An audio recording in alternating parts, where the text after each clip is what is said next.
Welcome everybody to the show. We have a new framing tonight. As you can see, we're trying to continuously improve where we started off last week. The highlighted chat thing is really not working that good, so we're going to not use that, which means I got to pull down that. We'll use StreamYard for that. So welcome everybody to Counterclipping Show number 140 for September 11th, 2023. We're going to talk about card-driven war games from the perspective of their evolution tonight. I think it will be a reasonably interesting discussion. And it will kind of set up the show on Thursday, where we being Dan and I will have as our very special guest, Mr. Volko Runke. So that ought to be really good. And we've got some fairly exciting, Volko's pretty exciting too, but we've got some fairly exciting additional guests over the next couple of weeks. So hopefully everybody will enjoy all of that as well. So let me know what you think of the new chat. In the meantime, if you have not, let me put the ticker up. There we go.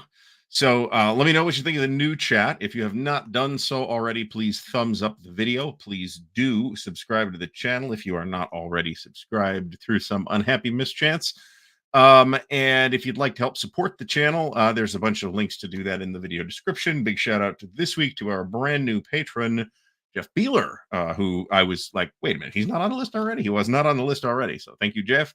The support is much appreciated. So all that aside, I don't have any real new news other than that we didn't get to play last Blitzkrieg last week due to other people testing positive for COVID. So that was undesirable, but we're going to get it done at some point. I mean finishing the friggin' game. I'd like to finish the friggin' game. We're not far from the end. It's just a matter of getting all four hands on it for 3 or 4 consecutive weeks, and I think we can do it. So I've already mentioned, I think I have not actually mentioned that there is a link to the Discord, the Ardwulf Lair Discord community in the ticker, so please check that out. If anybody needs to get a hold of me, the best way to do that is at email through ardwulfslair@gmail.com. If you try using some other method, I will get it eventually, but chances are I will not get it quite as quickly because I'm checking emails come to my phone. If I want to check BGG or something, I can do that on my phone, but I gotta actually go there and take a look, or let alone Consim World, where I do check every once in a while, but I have been known to miss things for months. So email is the best way to get a hold of me outside the show. So before we go any further, let's say hello to Advanced Squad Leader Spotting Round. Welcome to the stream. And you missed the show last week, which was about ASL more or less. We wandered quite a bit. Alan Salazar, Alistair Logie, Board Gaming Geezer, Brian Jarvis, Chet Bell, Daniel Silverthorne, David Zell, Doug Blayart, Egrut, E4 Airman, Eric Goebel, Eric Hansen, Failure to Route, HUN644 New, Iggy Crichtal, the legend himself, Fucko is here, Jeffrey Edwards, John Clarkey, John Friesen, John Stanley, John Clark, Ken Coleman. Why is this not working? Kyle Harris, Mark G, Mark McNair, Mark Hodgkinson, Marty Sample, Matt Davidson, Meandering Mike, Mike Burnett, Paul Sin, Perfidious Albion, Phil Hetfield. Phil, welcome back to the stream. We've got some interesting talk here. You'll, I think, like at least one of the games that we mentioned tonight. Randy Maudlin, Scott Bell, Stacking Limit is here. Tom Borman, Tim Greenhaw, Tom MC, Trent Turner, Vicky is here. Welcome back to the show. Vince Ree, Wade Moore, William Bird, Winterson, and Wolf Dog. And I apologize for anybody that I've missed. Jeff Taylor, whose name did not pop up or popped up, too late for me to read that. Everybody else that I missed, I know there was definitely at least some that I missed here. Trying to find them. I recognized a new name, and I know that Charles Latorre is here as well with his report from Beneath the Med, which is a pretty neat game, actually, on a topic that we don't see a ton on, which is always nice to see. So Todd Cox, also here, Jeffrey Wesovich, who I don't think I got to. A lot of people here already, 96 people here already. And I believe this is true. Our friend Mark Ruggiero is having a surgery anytime. It's to Mark Alistair's right. It's today and tomorrow. There is a link to the GoFundMe in the video description. So if you'd like to help Mark and his wife out, both of whom are battling cancer, and Mark is about to have a major surgery related to that. So we are all pulling for him, and we hope for a full and speedy recovery such that he can attend all the big wargaming conventions next year and maybe even late this year. Who knows? So Winterson, welcome aboard. Lots of folks don't feel too bad because lots of folks do watch after the fact. I feel like I gotta adjust the camera actually, or maybe the chair, one or the other, because it's like clipping off my chin. Um, the right answer is to fix the camera because I monkeyed with the camera right before the show. We are drinking Glenlivet Caribbean Reserve, finished in rum casks. It's pretty good. I forget. I don't have the bottle within reach, so I'm gonna give the Ardbeg wee beastie a bit of a wee rest for a couple of weeks, and then we will kill it probably in some kind of marathon session. So, um, so we're gonna talk tonight about so Heroes of Normandy is not one that I have on the list. I don't now have visual aids tonight, so you'll have to tell me what you think of not having the visual aids. I believe that most of the games involved that we will mention tonight will be very familiar to us, but a couple might not be.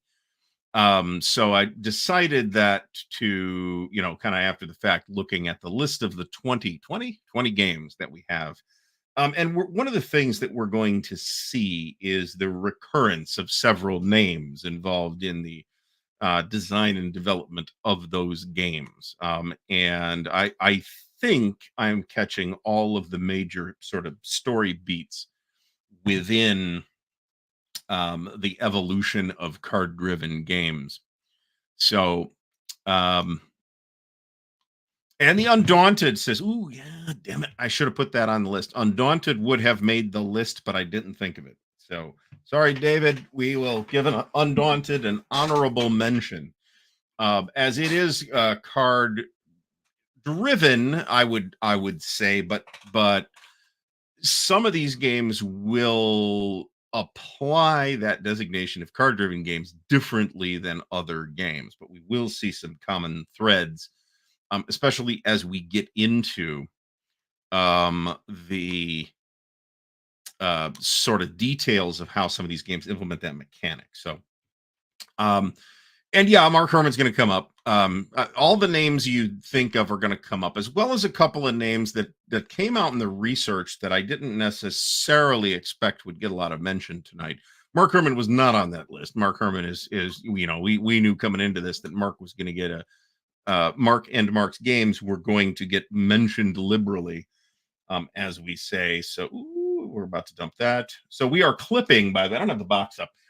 We are clipping Death Valley still. I am clipping, I'm looking to organize it into the 3D printed counter trays. By the way, the new 3D printed counter tray models are available. I think there's only two new models, but some tray labels have made an appearance finally this month. I guess, did I have one set of tray labels before? Maybe not. But we got tray labels for Under Richmond 2 and Case Blue, which you've seen pictures of undoubtedly, and Nations in Arms. I did organize the Titan counters in 3D printed trays because there's nothing else for that, right? Other than continuing to store the damn pieces outside the box for like they have been for the last 30 years.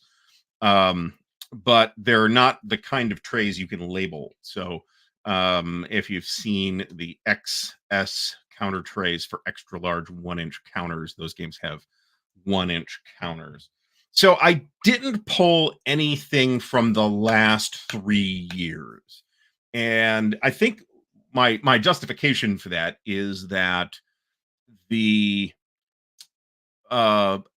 we have not yet had sufficient time to evaluate the impact of those games.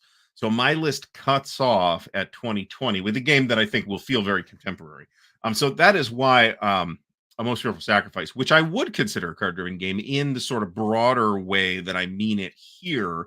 But the point is to show how card-driven games are sometimes different, right? Not they're not all using that sort of standard um sort of Herman-esque for the people method of card-driven game implementation that we might often think of, and a lot of them do, but a lot of them have their own wrinkles on that and their own implementations. So, Spare Rib, welcome to the show. I would agree with you. I think Age of Napoleon is a card-driven game. Um, it and this is another one that's probably worth an honorable mention. I have played it. I assume we're talking about the Renaud Verloc game that was released by Phalanx. I think I bought it through Mayfair back when Mayfair was still a thing. But I was not crazy about it, and part of that is that it's just super coarse. So John Stanley, thank you so much appreciated. You can bet that early on in the show we will be mentioning For the People, because I think I've always considered For the People to be kind of the first flowering of the card-driven game mechanic, more so than a couple of the other things that we will find tonight. But that said, there are also some games that are earlier than I thought. So let's start with the first of those, and we're going all the way back to the dark ages of 1986 here with John Butterfield's RAF. This is, to my knowledge, never been mentioned as like the first or one of the first card-driven games, and yet I find if we again interpret that outside the sort of the Mark Herman mechanic, I find it very difficult to consider this game not a card-driven game. Now, of course, prior to 1986, there are many war games that included cards for some function or another. Um, Off the top of my head, stuff that I have includes things like Empires of the Middle Ages, of course, had cards. A number of SPI things had cards. That's a historical game. Other stuff like, say, War of the Ring, or um, Freedom in the Galaxy, which is a personal favorite, are not historical games. But I would certainly call both of those war games, right? Maybe more so than Emperors of the Middle Ages, maybe. And Ambush I wouldn't count because I think Ambush is more of a. So I've never played Ambush, but and correct me if this is wrong. There may be quote unquote cards in there, but I feel like that's more paragraph driven, and the fact that they're on cards is just kind of incidental. Alistair Logie, thanks for stopping by. We will be here for the replay. Fear not. So Kingmaker is actually a really good call.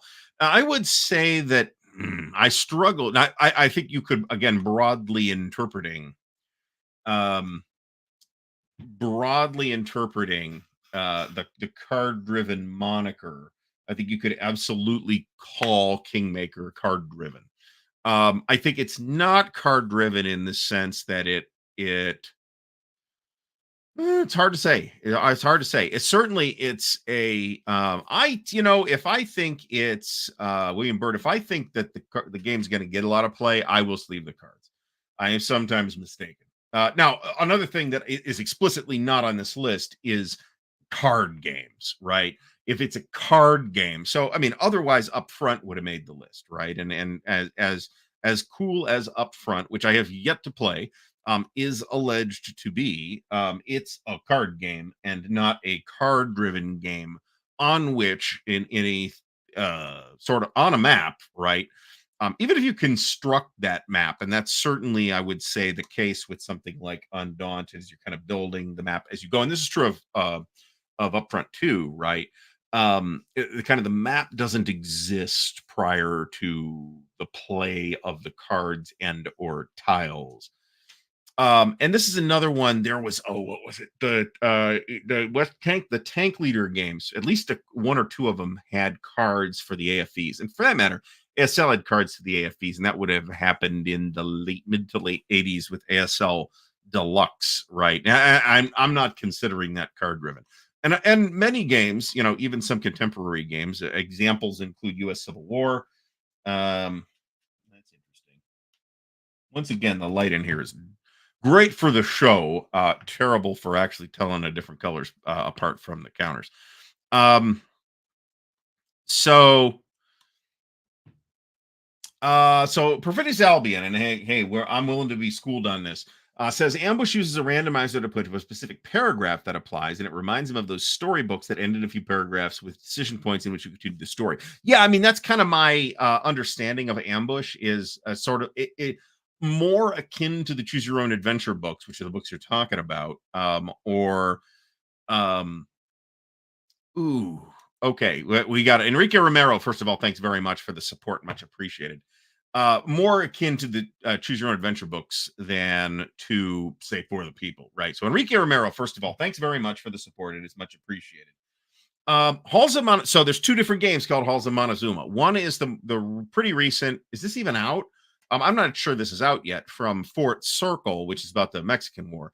Well, they're both about the Mexican War. It's the Halls of Montezuma after all. And the other one is the Halls of Montezuma from GMT that appeared some years ago. And I actually think that certainly does qualify as a card-driven game. But this list has already tended to be incredibly GMT forward, so I'm not going to feel particularly bad about leaving that off. Now that particular game has had a pretty mixed reputation. Apparently, there's a revised kit. I don't know if there's an update kit or just a revised rule book that really goes a long way toward making that game much better than it was upon release. That is my understanding, and I do have maybe two games about the Mexican War. So one of which is Gringo from the Great Battles of the American Civil War system, which of course is tactical battles. The other of which is, I think, Veracruz is about the Mexican War. One of the old SPI S&T games. Ooh. So yeah, so this is one I kind of didn't count, and maybe that's worth its own discussion of card war games, right? That are just card games. I think if you're building the map with the cards, that as you do in Ambush or in what's that new one from Lock and Load? I forget what it's called. I think Warfighter works like this too. If you're building the map out of cards, I think I'm calling that outside of our conversation here today, because one of my stipulations was that there's like an actual map that you're moving stuff on, and everything that we have here on this list does fit that description. So we're starting with RAF, originally released in 1986, designed by John Butterfield, who of course had done designs with cards in him earlier. He was not the sole designer of Freedom of the Galaxy, but he was one of the designers of Freedom of the Galaxy, credited designers. Uh, so certainly, using cards is not alien to him, but RAF for the very beginning is kind of run out of the cards on a map. And Scott Bell mentions Columbia Games' Dixie now, which I actually have. It's been a long time, but I have actually played it. And I think that's a pretty good game. But the one thing I want to say here is I don't want to say that there's some kind of value judgment in what didn't make the list for whatever reason, right? I just didn't want to talk about card games tonight, right? Like straight card games, and that's the big difference. And Fields of Fire is another one like that too. Actually, you build the map with the cards. Alan Salazar, thank you so much. Much appreciated. The support is greatly appreciated by me. So thank you so much. So, and there's don't for so there's two.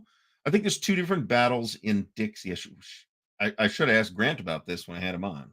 I think there's two different battles. I think they did Shiloh and Gettysburg, and then there's a Napoleonic one called Eagles. There's also the Napoleon's Eagles card game from Compass, which is a Christopher Moeller design, and you may recall that there's a YouTube channel called the Thursday Night Gamers that historically did a lot of stuff with the library of Napoleonic battles games, and that's Christopher Moeller. And he also has volume 2 of that series coming out anytime from Compass. and burning banners, which got kickstarted relatively recently. So this is okay. So Perfidious Albion. This is a good one, good catch actually. So the original S&T Crusades game did not have cards. You are thinking of Onward Christian Soldiers, which does have cards. Are there 5 of these? Nope. Nope. We're screwing it up instead. Okay. Um, I know this because I just finished going through clipping and storing my copy of the S&T Crusades, and then I dropped the tray and they went everywhere, and they are sitting in a box top in the next room waiting for me to go through and organize it again. So um so there's that. The two so both of those are I should have put on Christian Soldiers on this list too, to be honest. Because that's a very interesting game in a number of ways. And in fact, I think we're going to insert that um,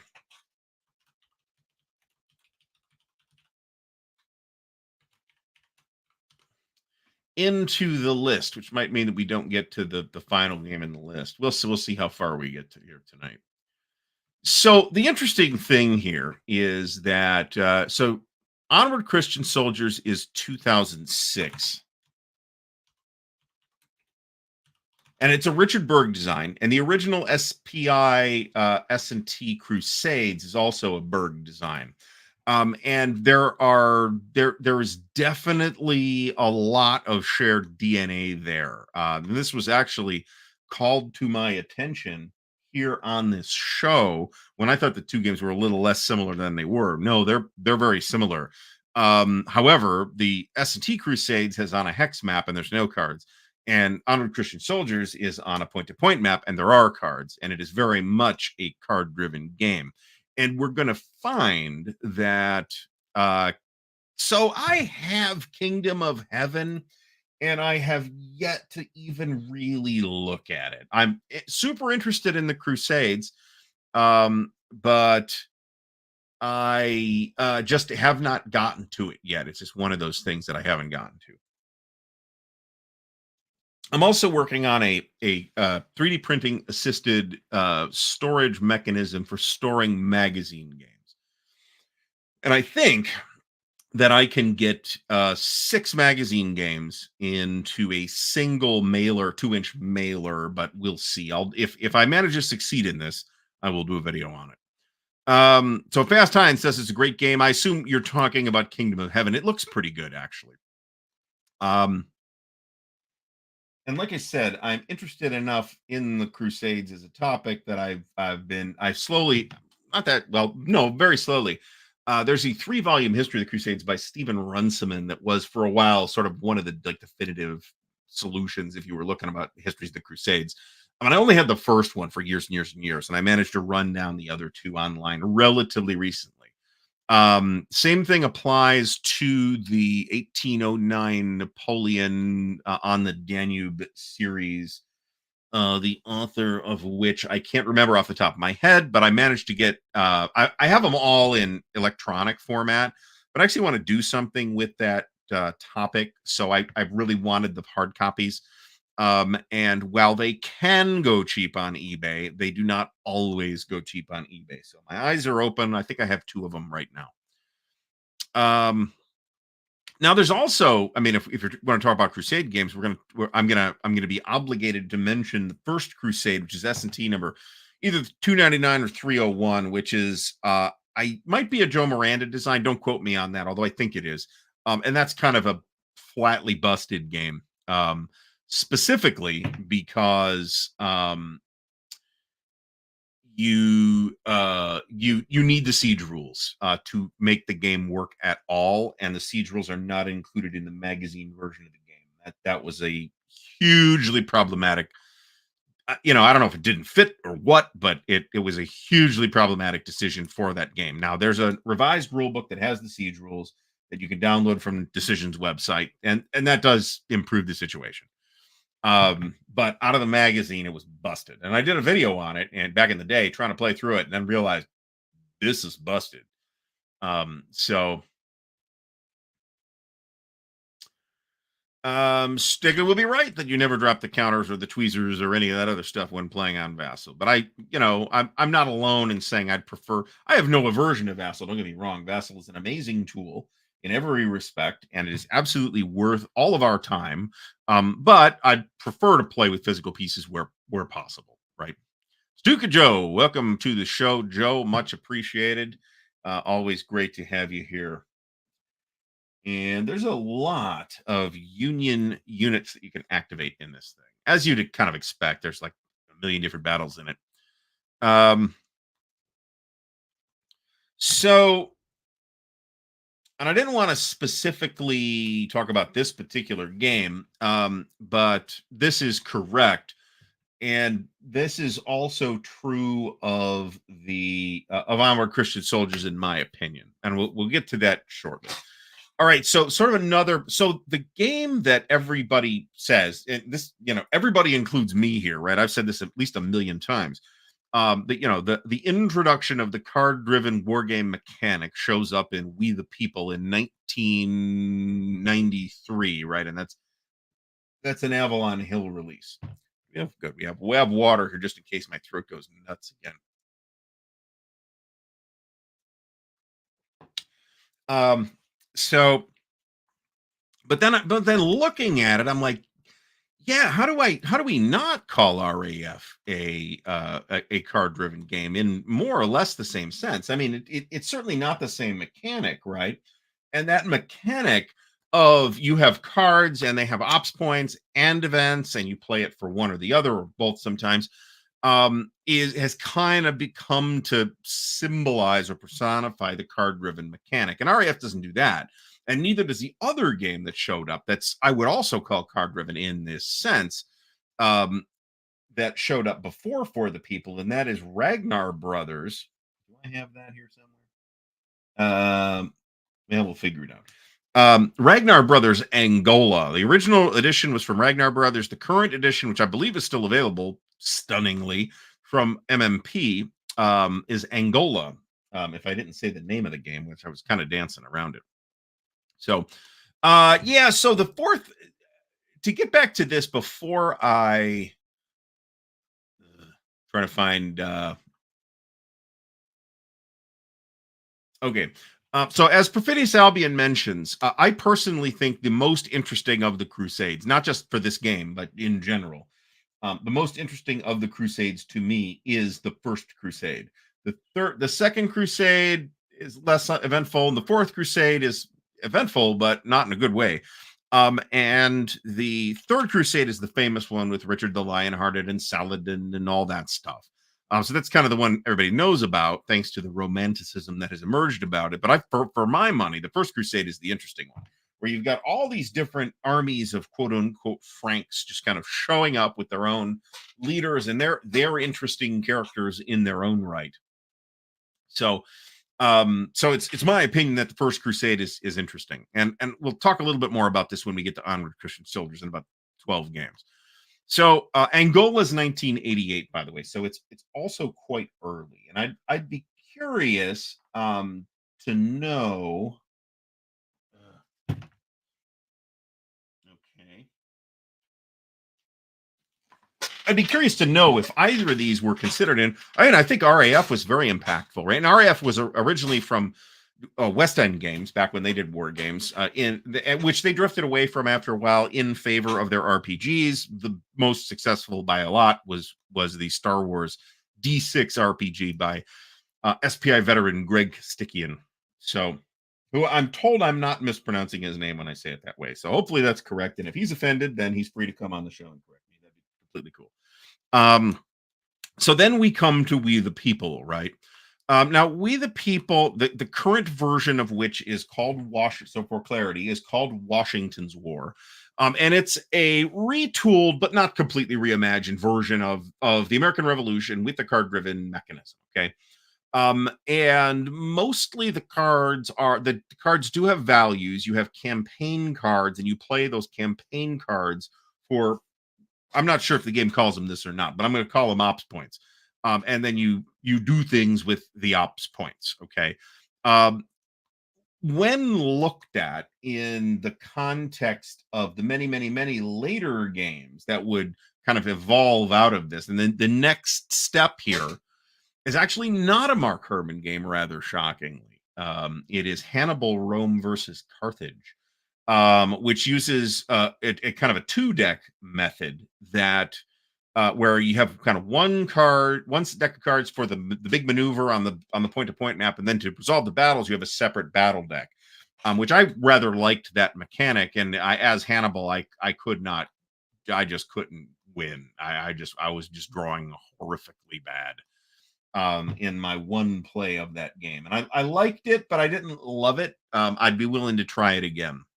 And I didn't pick it up in any of its later incarnations by, I want to say again, Phalanx, which has done some very fancy editions of it. So after We the People, that is our, I think, our next piece in the card driven story is actually Hannibal Rome versus Carthage. Now, that's been a pretty influential game in its own right, right? I think it directly influences successors, which is not on the list, but it's worth at least a mention, right? Um, I am talking, yes, I am talking about the battle cards. I might be getting the terminology wrong from what the game calls them, but there's a separate deck of cards that you use to resolve the battles. Um, and I keep hearing that I would enjoy Angola, and that's probably correct. And just the opportunity to play it has never yet arisen. Um, very interesting. So Mark Hodgkinson says owns and loves all these CDG games. 7 of them are in my top 10 list, with only Fatal Alliances and or with Collector's Edition, GBACW, and OCS the only non CDGs in the top 10. Now I'm not the world's did I get that wrong? Yep. I'm not the world's biggest CDG fan, and I'm not sure I would put any CDG. No, there's one here that I would put in my top 10. One? Is it only one? Um, if we're talking about solitaire games, there's more than one. But if we're talking about non-solitaire games, only one of these lists probably makes a top 10 list for me. And I don't believe I'll be shocking anyone when I say that it is, in fact, um, Empire of the Sun, which is just a really, really, really great game. As So the battle cards, this is absolutely true, but I don't think you can credibly call this mechanism. So 1776, as I recall, predates War and Peace, which is mechanically similar, and for which there was also an option to have these little formations. And I want to say those were chits. And I'm not even 100% sure that the chits came in the game. They might even have been in the general, but eventually you got rules for that. And I'm pretty sure that the I was about to say current version, but it's not current. The latest version from One Small Step, I'm pretty sure has that rule at least as an option. Caesar's Legion. See, I haven't played Caesar's Legions, so there you go. But 1776 absolutely had those battle cards, and it was not like the battle card mechanic in Hannibal Rome versus Carthage is quite a bit more going on than the battle card mechanic in 1776 or the optional battle chit thing in War and Peace. If I haven't mentioned it, by the way, and I thought I did, but just in case I have not, the video game version of War and Peace, the classic Mark McLaughlin War and Peace, is available on Steam now. It doesn't sound like it's quite done in the sense that it only has some of the scenarios, but I'm going to absolutely, and I believe it's on sale right now due to it just being a new release. So now might be a good time to buy it. I will absolutely pick that up at some point. Now is a terrible time. So but there's like a lot more going on in, I don't know about a lot more. It's not super sophisticated battle card mechanic in Hannibal Rome versus Carthage. Whereas in 1776, you basically pick a battle formation, and your opponent picks a battle formation to go into the battle with. And then when you resolve the battle, you'll compare the two on this matrix, and that will do some things to the results. So I would say that's not I guess putting it that simply, it makes it sound more like the method in Cannibal Rome versus Carthage than it probably is. Here's a good catch right here: Divine Right. Now, I have never played Divine Right. It was out of print by the time I was ever aware of it, and originally released by TSR. There was some kind of anniversary edition that was released several years ago and evaporated basically immediately. It's supposed to be terrific. It is a hex map fantasy war game. And if it has cards, I was not aware of the cards, but I've never played it and I've never seriously investigated it because I've never, frankly, wanted to pay $300 or $400 for a secondhand copy. So I thought Enemy in Sight was a card game as well. I might be wrong about that. So Avalon, this is plausible. I've never played this either, and I probably ought to be frank. Avalon Hills Alexander was Gary Gygax's design, as I recall. Card system as in Kriegspiel. So if we're talking about the Avalon Hill Kriegspiel, if that's got cards, I don't remember it. Which doesn't mean it doesn't, because it's been a while since I've even looked at that. So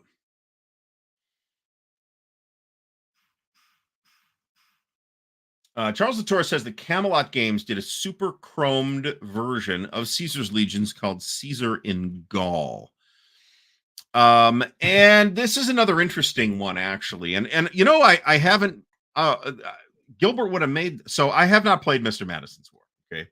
And it's a Gilbert Collins game, and therefore I think worth a look. It is about the War of 1812, which is not my favorite topic, right? But I've got a couple games on the War of 1812. I haven't looked at and would definitely qualify based on the characteristics of the game. Gilbert's War for America that came out a couple of years ago. Now that's had a bit of a rocky reception too. I have really not closely looked at it. I just haven't had the chance. But an American Revolution game by a Canadian designer, I think is inherently interesting, unless I have a reason to think it isn't, and I don't. In Gilbert's case, I have reason to think the opposite. A lot of people seem to have struggled with the rule book, and I've had other people say that the rule book is no problem. So that may just be an intuition thing, where some people have the intuition that it made sense to them, and other people did not. That might. Robert Maxey, first of all, welcome back to the show. Says the Kriegspiel used cards to resolve combat. I mean, hey, I don't know. I could dig it off the shelf in the other room, but it's never gotten a serious look. Let's put it that way. Plot to assassinate Hitler. So if we're talking about the plot to assassinate Hitler from SPI, there's no cards in that. I believe there is a chit pull mechanism for that kind of qualifies, and this a lot of the criteria here can be adapted very slightly and be used to discuss chit pull, right? So we were pulling chits out of cups before Panzer Command, right? Just as we were drawing cards out of decks before We the People in War Games. That was a mechanic that was done. The distinction was that is what is kind of running the game, and not just a way to randomly determine stuff that you might as well have just rolled on a table, right? Nuclear War is definitely just a card game. Joe, I remember that. I actually started working on a revised map for Plot to Assassinate Hitler, and it never got very far. I have a copy. Oh, I've never played it. It's interesting, and I think worth a look for, not necessarily because it's amazing. It was certainly divisive at the time. We're going to start clipping counter sheet 3. Oh, nope. We still got more. Yeah, I think we're going to start counter sheet 3 here.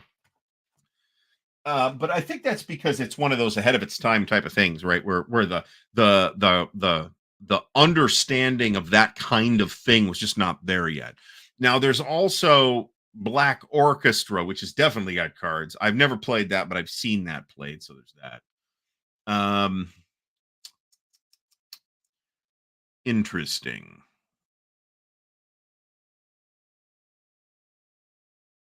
Oh, I know why. I'm looking at the 1864 counters.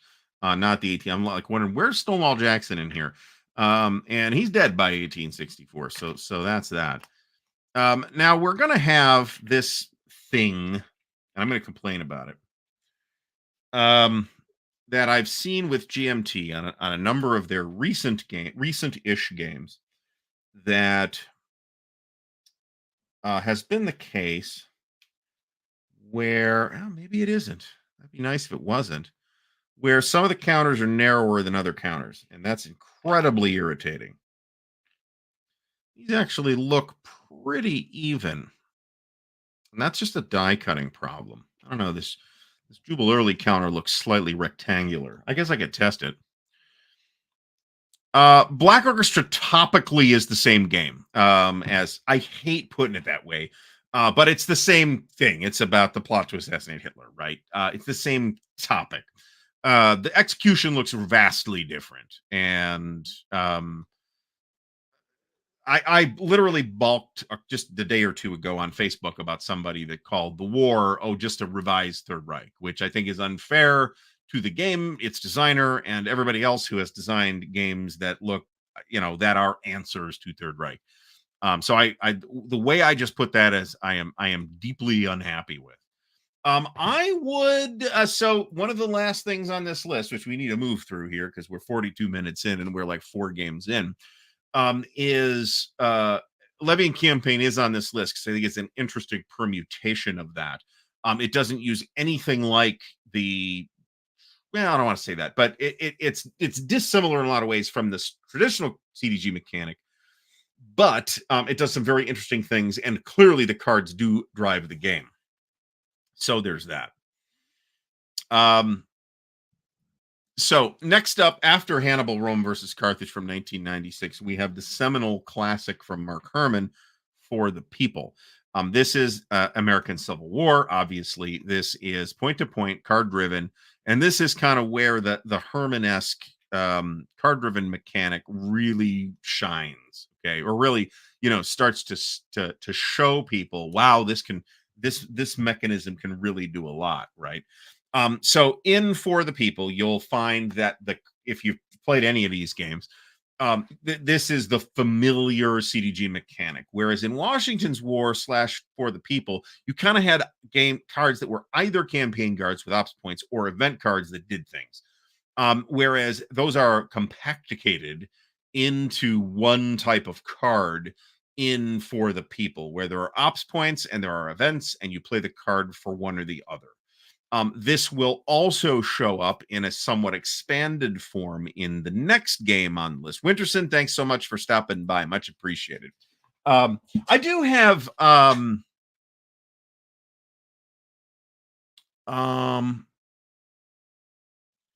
okay, let me catch up on some questions here. So Alan Salazar, I think we're all the sequence of play cards are incredibly helpful.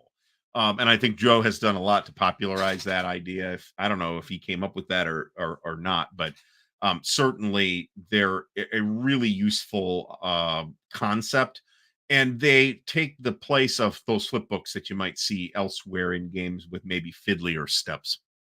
And as Joe points out, just killing Hitler is not enough, which, there's the historical basis for this, right? In Plot to Assassinate Hitler, you got to actually seize control of the government too. And I don't know if that's the case in Black Orchestra or not, because like I said, I haven't played it. And of the two, I've looked harder at Plot to Assassinate Hitler because I have it. So the distinction here between For the People and Paths of Glory is that there's more different things for you to do with the ops points. Okay. There's not only, there's other things you can do with the ops points in For the People too, but this is really fleshed out in Paths of Glory. I might have just said something very grammatically clumsy. Where in Paths of Glory, you could spend, it's the same basic idea, right? Where you have cards, the cards have events on them. You can play them for the events or you can play them for the ops. And with the ops points, there's, I don't know, 3 different things or something like that you can do with them in for the people, where in Paths of Glory, there's like 6 or 7 different things you can do with them. You use them for replacements and reinforcements. You use them for reinforcements, I think, are actually events on there, but you do use them for replacements. You use them for a number of other things, use them for strategic movement, all kinds of stuff. Um, I didn't order this and I meant to, and it's just timing is dreadful, frankly. Um, we just really couldn't make additional game purchases at this exact time happen due to recovery from the various summer events. So, Fitzhugh Lee down here has gotten himself in the wrong stack. So Pursuit of Glory, which is not a Ted Racer game, but it's based on Paths of Glory, and Paths of Glory has itself been quite influential, right? It has inspired a number of other games, and I can't even list them all, but off the top of my head, Barbarians at the Gates from Compass from last year or the year before. That's another obvious one that's definitely based on the Paths of Glory system, the Paths of Glory implementation of the card-driven mechanic, I should say. Crusade and Revolution from Compass, which I believe is a co-production with a Spanish publisher, is another one. Triumph of Chaos is another one that's explicitly inspired by Paths of Glory. So even like within the CDG family of stuff, we have seen individual games go above and beyond in being influential to other games. Now, this is going to take a bit of a couple of divergences here, because we also have coming up. Well, let's get to the next game on the list, which is Wilderness War. This is indeed super duper interesting, actually, because there's huge differences between For the People. So Paths of Glory is Ted Racer. I'm not sure Perfidious Albion's trying to say it's Mark Herman, but just for clarity's sake, that's a Ted Racer game. For the People is Mark Herman. The next game on the list is actually Wilderness War by Volko Ruhnke. And did I mention Volko is going to be on the show this Thursday? I think I might have, but I'm not sure that I did. I may have been trying to be coy about it, and there's no reason to be coy. No, I mentioned it. So we're going to have Volko on the show this Thursday. So so I haven't played Wilderness War. It is French and Indian War. It is a point-to-point card-driven game. And it's clearly it's often said to be kind of a stepping stone to later Volko designs that are maybe less comfortable inside the sort of very narrow traditional war game space. But I haven't played it, so there's not really a ton that I can say about it. But we're going to get back to Volko here, and I'm just going to take that statement that I just made at face value. Ray Garby, thanks for coming by. So next up is Mark McLaughlin's The Napoleonic Wars. This was a 2002 GMT release. And this is fundamentally very mechanically, it's quite similar in the way the cards are implemented. For the People, okay, in that you have ops, you have events, you play the cards for the ops, for the events. However, it's significantly different than any of the games except Angola that we've already discussed, in that it is explicitly designed to be multiplayer. And wow, I think it actually works two-handed or three-handed. It's pretty flexible. It holds up pretty well to different numbers of players, unlike another game that will come up, and you know the game I'm talking about. Petty Rafesky, thanks so much.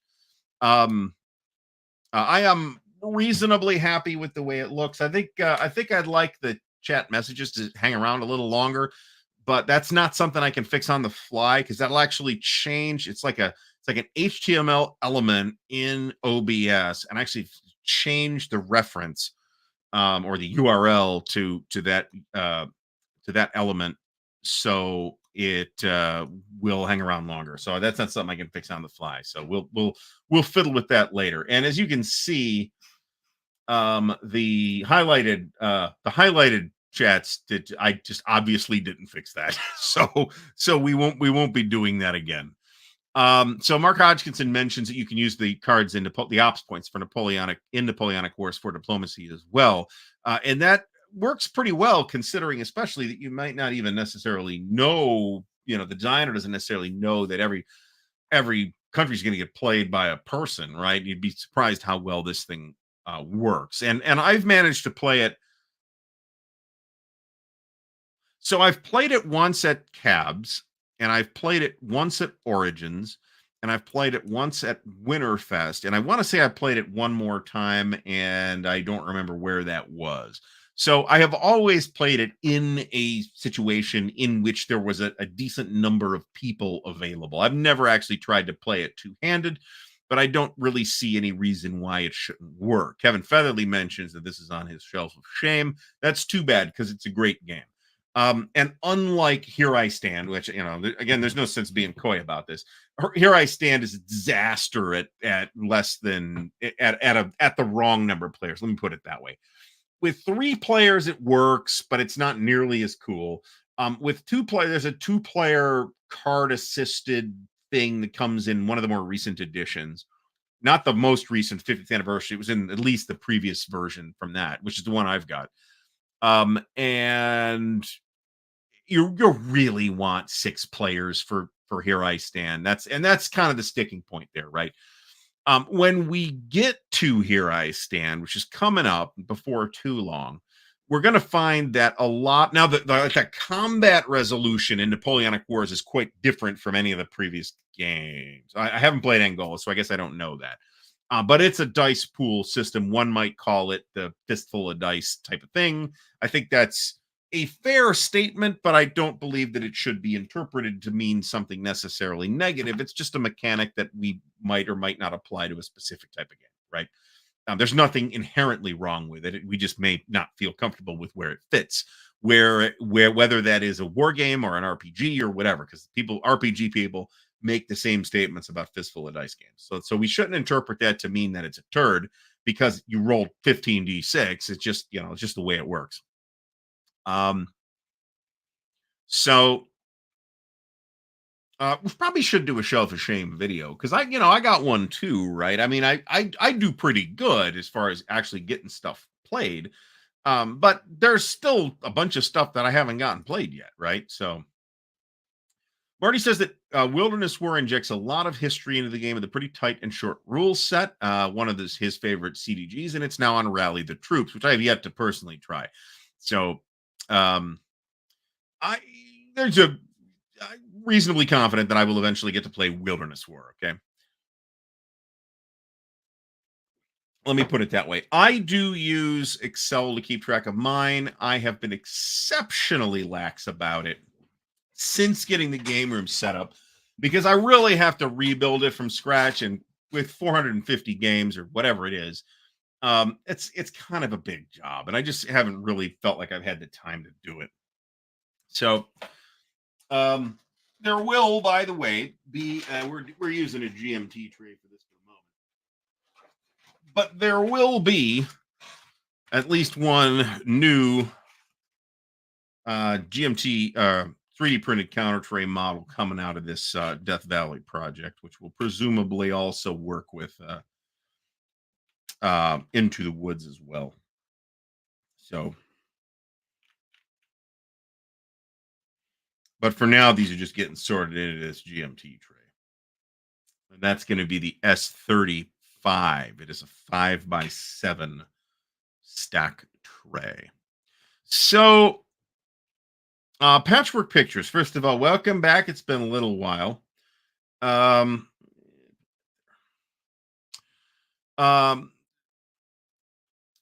Says the Triumph of Chaos is pretty rough to play. So I'm going to say kind of yes and no. The amount of errata in it is really friggin' high, and it's errata all over the place. Rules errata, map errata, counter errata. It's a fucking mess. That said, for those interested in the topic of the Russian Civil War, errata or no, I'm not sure there's a more robust game on that topic, right?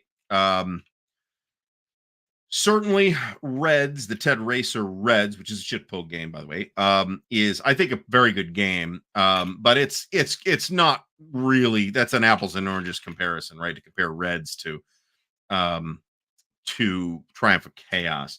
So I think despite the fact that it's kind of a hot mess in terms of errata, I think Triumph of Chaos, presuming that you're a interested enough in the topic to do this, and this being deal with it until you figure it out and can cope with the errata.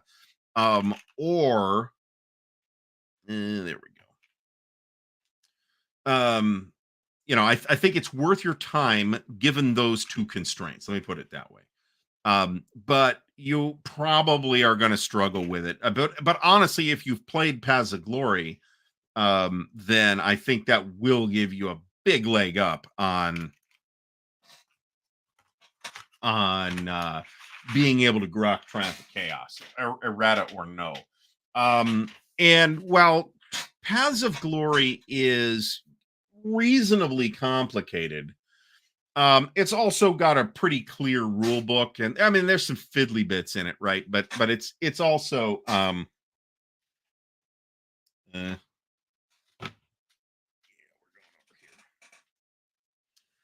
it's got a pretty clear rule book. So I think if you got to put the time in, but if you put the time in, I don't think most people are going to have a problem learning Peasant Glory. And I don't know if that means anything as far as the Peasant Glory videos I did, the instructional videos being like my top videos of all time. Which I don't know if it's the top video of all time, but it's coming in there, against that EverQuest 2 video. So Marty says that he played first edition Triumph of Chaos and has looked at the new one, and it's still probably the heaviest / longest CDG out there. You played for the experience, not to win lose. I mean, I basically approach most games like that, so that's not a problem for me. I think Marty might be right that it's the heaviest / longest, but it's not. It's not like it's a monster. I mean, it's 2 maps, so it's kind of monstery. But you could play it in a couple of days at a convention. It's not that long. So Eric Hansen used my videos to learn Paths of Glory, and I did cover 90% of the rules in the videos that I got done. If I was this this is a retirement project, Phil. Frankly, I haven't had the time to try to attempt something like that. I mean, even if I said I'm going to play, Roman games through, in a chronological order, I would have difficulty sticking with that. Right now, the top, other than finishing last Blitzkrieg, the big priority is to get the final video for Mr. President done, so I can get Mr. President off the table and put something else up. Now, what that's going to be, I don't know. 2 months ago, when I said I was going to do it, I don't know if it's 2 months, but it's been a while. I was going to, and what we call Mr. President a card-driven game, maybe. I mean, certainly the cards are important, but I wouldn't call it a card-driven game. I don't think the cards manage the tempo of the game to the same extent that they would in a really card-driven game, right? Okay, so after the Napoleonic Wars, which again is a 2002 release, I think the next benchmark game I have that really shakes things up in the CDG space is got to be Twilight Struggle from 2005. This is a Jason Matthews and Ananda Gupta game that we've all heard about, and I'm sure we have mixed feelings about. I have tremendous admiration for Twilight Struggle as a game, and yet I don't really usually feel myself to be in a mood to play it. Let me put it that way. It's a good game. So what's going on here?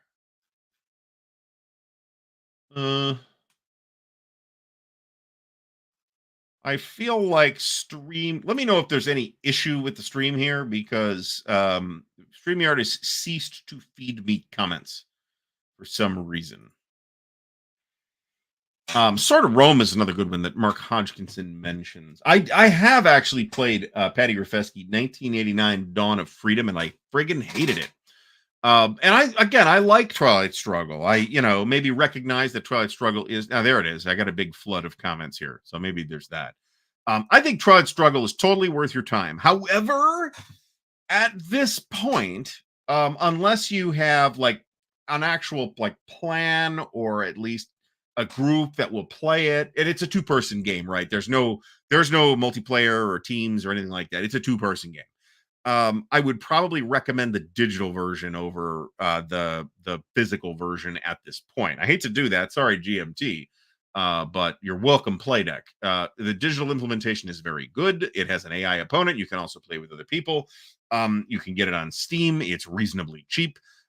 So I can think of no good reason not to recommend it. And for somebody who just kind of wants to try it out, it's a much easier barrier to entry to get it in the digital version than it is to buy the hard copy and then figure out who you're going to play it with, right? If that is the situation that you are in. So, and I have analog, I have the analog version too. I've bought several games that the digital versions. If this is a different show topic, but I bought digital versions of several games, several of which I don't own the physical copies of. That includes Fort Sumter, Mark Herman's Fort Sumter. That includes 1775 Rebellion from Academy. That's a pretty good digital implementation as well. Perfidious Albion, I can't tell you whether the AI is much of a challenge for digital Twilight Struggle because I suck at Twilight Struggle. That's one of the criticisms that's fairly common about Twilight Struggle is it's very dependent on knowledge of the card deck. So, and I don't play it enough to have good knowledge of the card deck. So, but I haven't heard an exceptional amount of complaining about the AI and the digital version either. So, okay, so once we get through Twilight Struggle, then interestingly, in the very same year, we have another revolution in card driven games, a revolution that has not really been followed up on by anybody except Mark Herman and VUCA Simulations.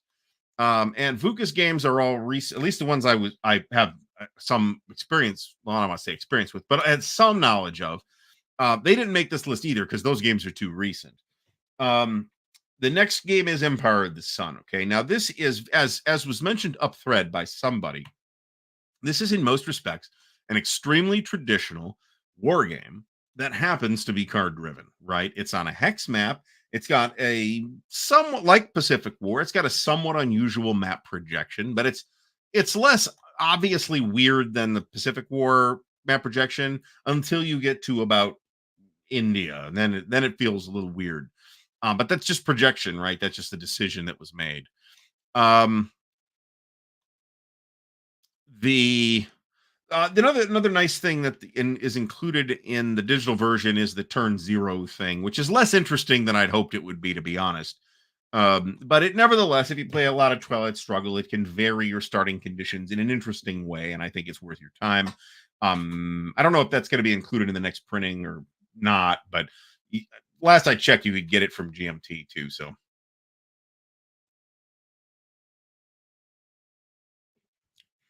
this is a very interesting statement that I think probably we're not going to get to explore in the level of detail that it probably deserves.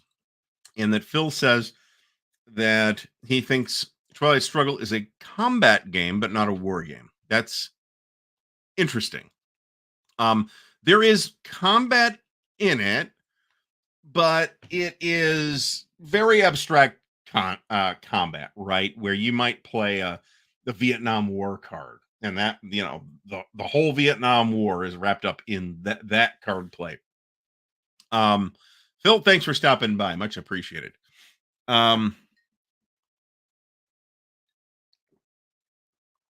So it's probably dinner time where Phil is because he's out west somewhere. 2 days. Marty's right. I mean, he's totally right about this. 2 days is quite long for a CDG. Although I've seen Here I Stand stretch over a couple of days too. But you can play it in 6 to 9 hours. I would say is your average for Here I Stand. Where I think that Twilight or Triumph of Chaos is probably more say 12 to 15. I think that sounds approximately correct. So I mean now, and Phil like dropped this in the chat and then said, "Oh, gotta go. Have a nice night." So we're not going to get to explore that. I am not sure what he means by that, and I'd be curious to know what the intention is. Um, in defining it that way. I'm not saying that's wrong. I'm saying I don't understand it.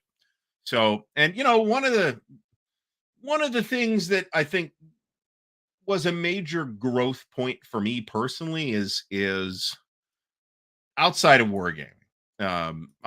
This is an impact on wargaming, of course, but was a willingness to say, I don't know. I have insufficient information about that to have an opinion or a position. So that's I think where we are with Phil's shoot and go statement that we got there. So after Empire of the Sun, though, in 2006, we do get Onward Christian Soldiers from Richard Berg, and it's very much Berg revisiting the same kind of topical scope that he did visit in the Crusades from S&T all those years ago.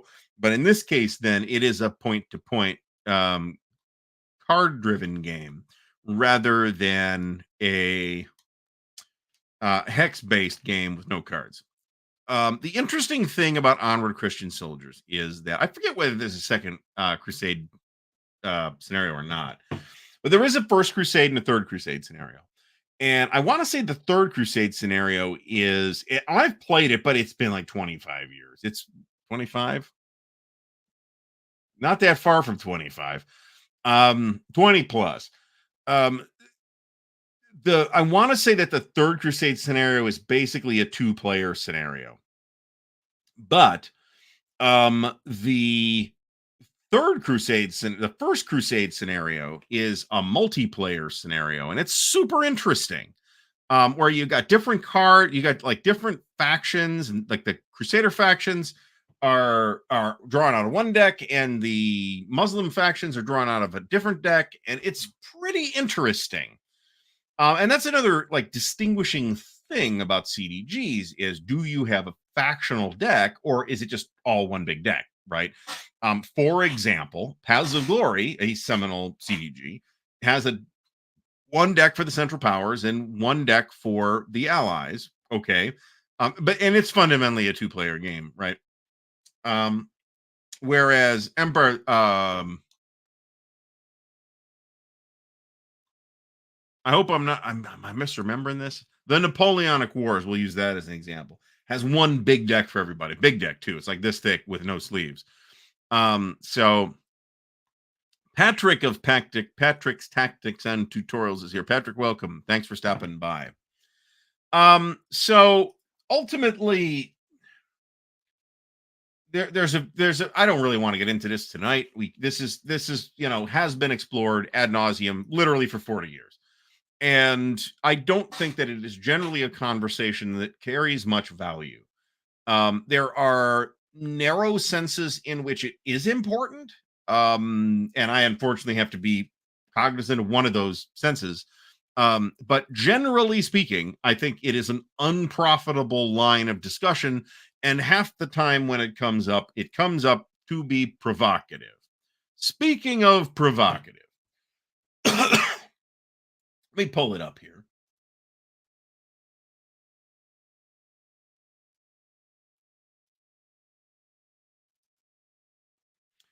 I would like to let everybody know that in the video description, we're doing our commercial, but the commercial's from me.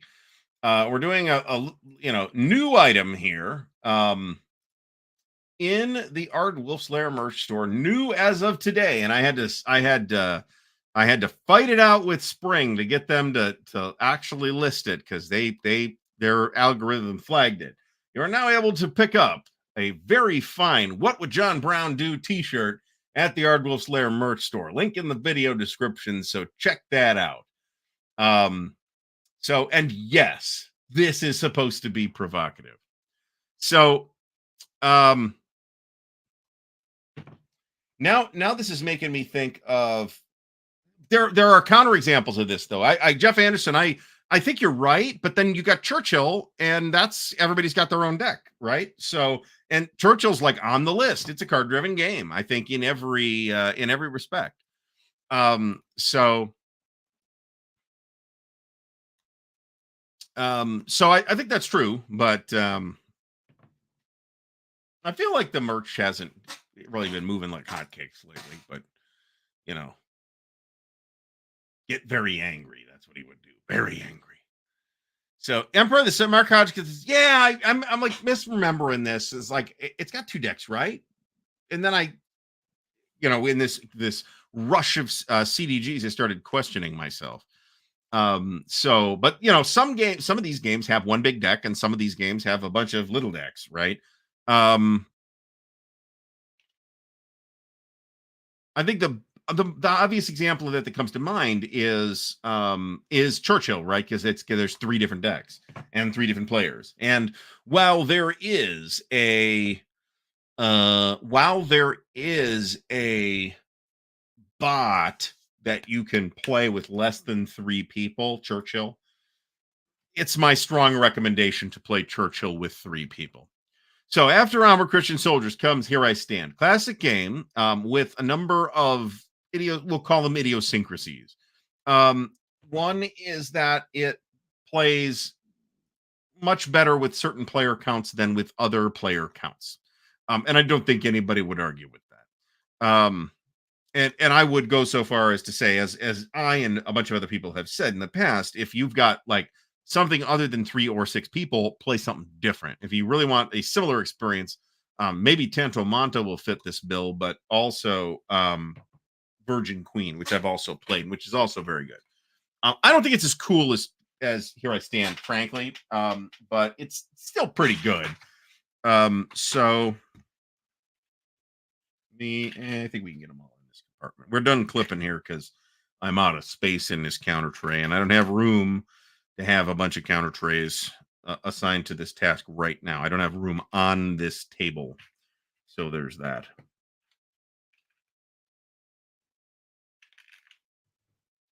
All right.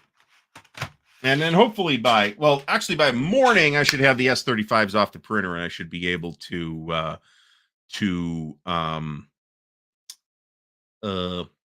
start actually organizing this.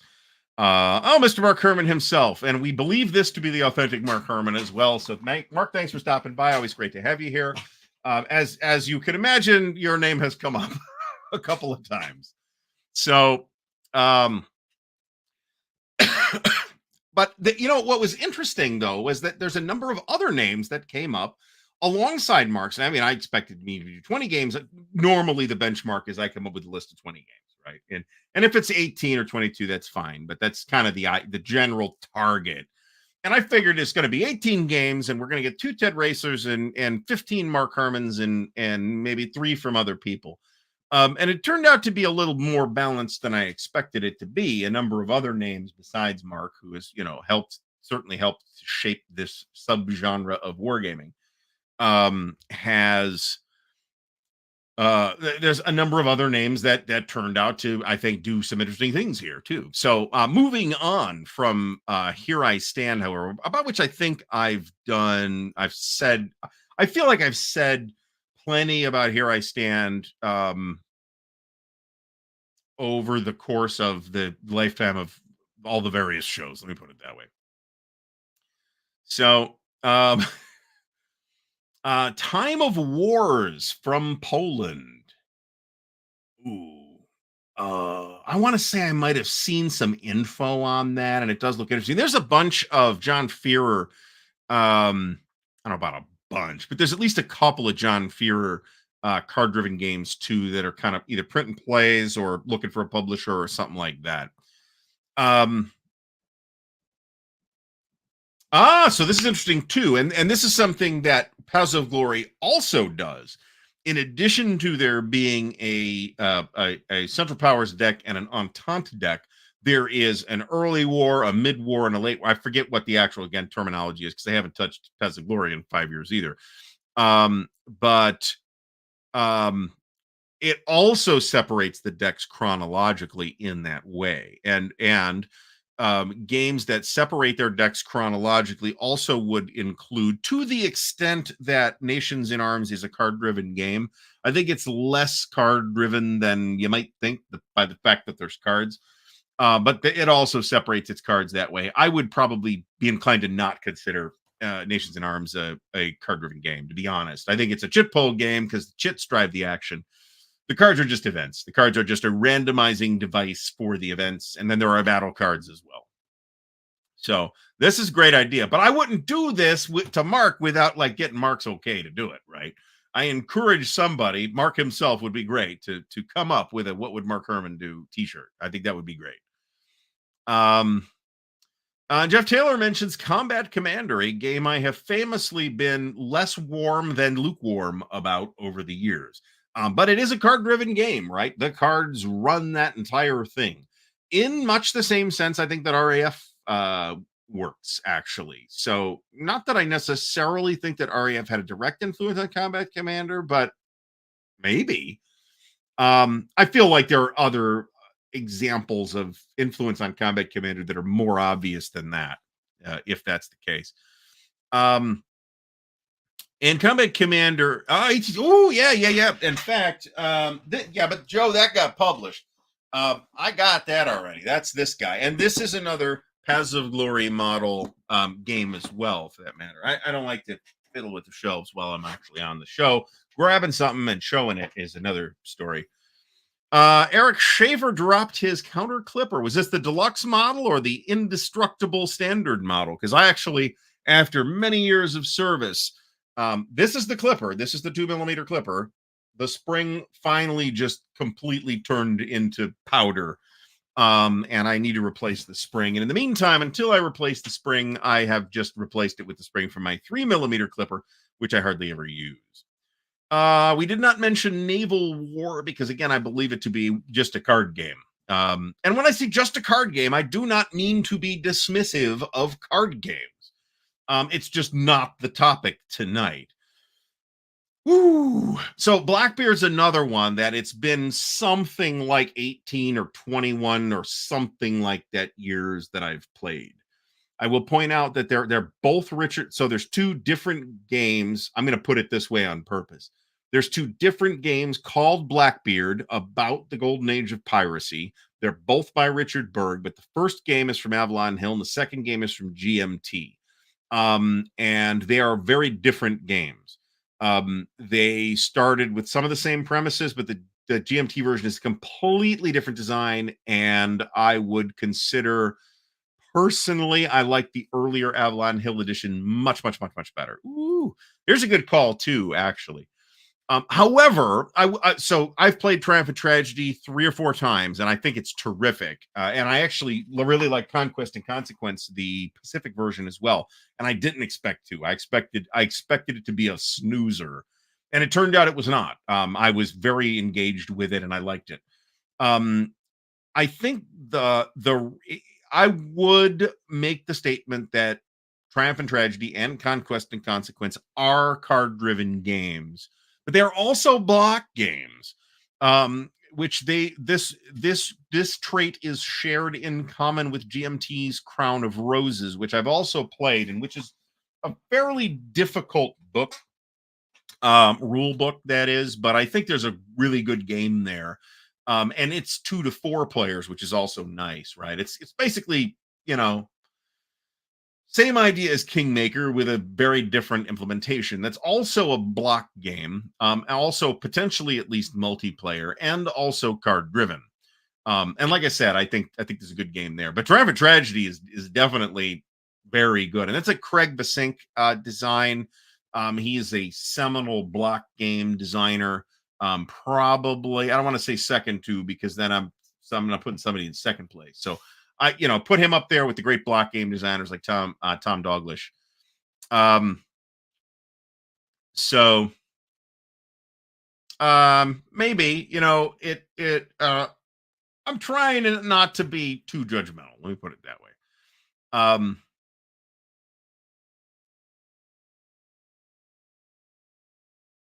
Oh, excellent, excellent, excellent, excellent. I'm glad that the video worked. I do direct people to the video. And I do the R2 is radius 2. That's the 2 millimeter clipper. And these things are just indestructible. And once you get the hang of it, I mean, why do you think I have such powerful forearms? It's from running this clipper. Um, I would say I think it's reasonably obvious. Let me get to I think one of my what my favorites are off this list at the end. Let me put it that way. All right, so after Here I Stand, we have a return from Mr. John Butterfield with D-Day at Omaha Beach. Now, this is a solitaire game. It's pretty easy to co-op. I don't think there's an actual rule in the book that says you can co-op it this way, but it's easy to figure out. One player plays the 1st Infantry Division, one player plays the 29th Infantry Division, and that's that. And it's co-op. Now, it's card driven in the sense that the cards drive the actions of the AI. Okay. There is also a map color coding thing that kind of tells you where the actions that the cards tell you to implement happen. And that color coding can be super off-putting at first, but in from personal experience, if you like play the game, I think you will very quickly learn to ignore the color dots other than when they are important, which is all the time. Okay. So I think yes, DD at Omaha Beach card driven game, plus the other 3 follow-up games from John Butterfield, and then the 2 subsequent games that are believed designed by Joe Youst based on the same system. Those are Saipan and Iwo Jima, or Iwo Jima and Saipan. I think Saipan's out. And then Butterfields are Omaha, Pelelu, Tarawa, and then the Operation Jubilee um, game that appeared in S&T on DEP. But the first of those was D-Day at Omaha Beach, I believe. So, good catch. I've never played either of these games, but Shifting Sands, yes, totally. Shifting Sands is I can't speak to whether it's more like, say, For the People or more like Pezza Glory, but Shifting Sands is absolutely a point-to-point card-driven game. I can speak to that. Monty's Gamble, I'm not even sure that had cards. But I've never. I mean, these two are not. I don't think Marty is saying this, but just for clarity, you can have an area movement game that is also card driven. I don't believe Monty's Gamble is that game. So and Mark Hodgkinson says it's a Pog clone. So and there's a lot of games. I wouldn't use the word clone, but there's a lot of games that are kind of building on the Paths of Glory model, which is in itself building on the For the People model, right? And as yes, absolutely, this is absolutely true. Again, different mechanic, but the play of the cards absolutely drives the action of the gameplay. Now, there are many games for that like have cards, but the cards are merely a randomizing tool, or card play is basically incidental, or they're just a mnemonic tool. An example of the latter would be, or one of those falling into that category would be, believe it or not, a World at War has cards, right? There's a little tiny cards that you use for the code breaking. I'd call that an incidental use of cards. There's also Mark Simonich's U.S. Civil War, terrific game, that also has these special action cards that you kind of take. You spend the card to do extra actions over and above what you rolled on the dice that tell you what actions you're doing. And oh my Eric Goebel, thank you so much appreciated. I have been doing a generally much better job of, not every week, but generally much better job of staying on topic in recent months than previously. I figure we have the show with Dan on Thursdays for aimless drifting and talking about toilets and whatever else Canadian food that we're talking about. Yes, this is exactly it. And funnily enough, the last misclip was probably my first misclip in at least a year, and I did it live on the air. I don't remember which show it was in. And I'm like, I was talking and blah blah blah blah blah. And I'm like, oh, and it wasn't horrifically bad. But it was absolutely a misclip. And if you get used to it, you will know it by feel before you execute the clip and squeeze your hand.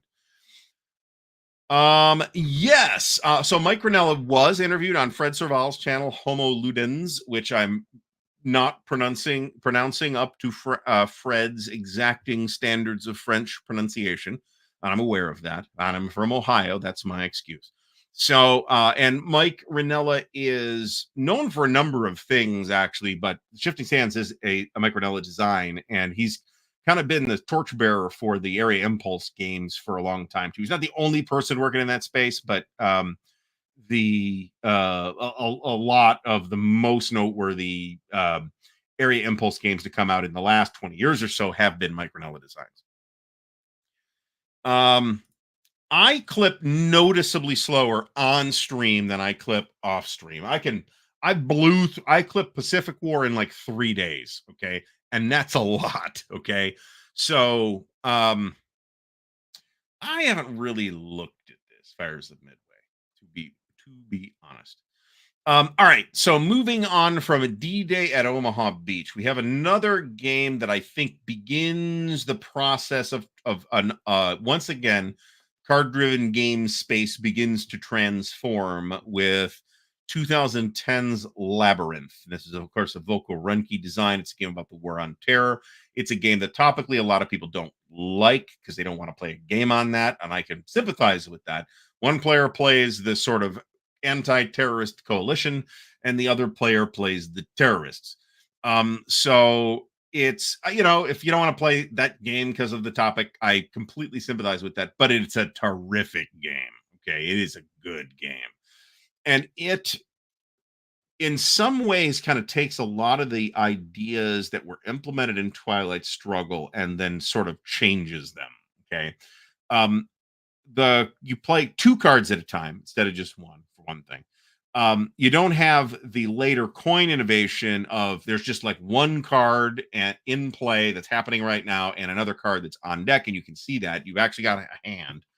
The sort of area control elements are fairly similar to the implementation in Twilight Struggle.